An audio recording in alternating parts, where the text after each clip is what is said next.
Hello mga ka-approve! First time nga po pala naming magluto ng adobong tahong sa gata.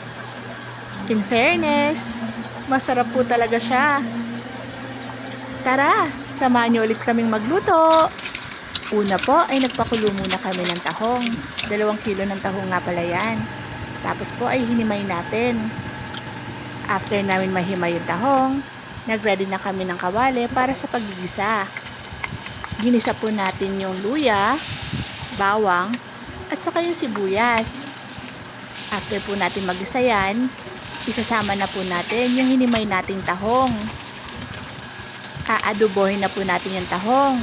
Titimplahan na natin ng toyo, oyster sauce, suka, paminta, asin, at saka ng asukal. Haluin lang po natin yan. Pagkatapos po natin timplahan, pwede na po natin isunod ilagay yung ating gata. Haluin lang po natin mabuti yan para po maluto yung ating gata.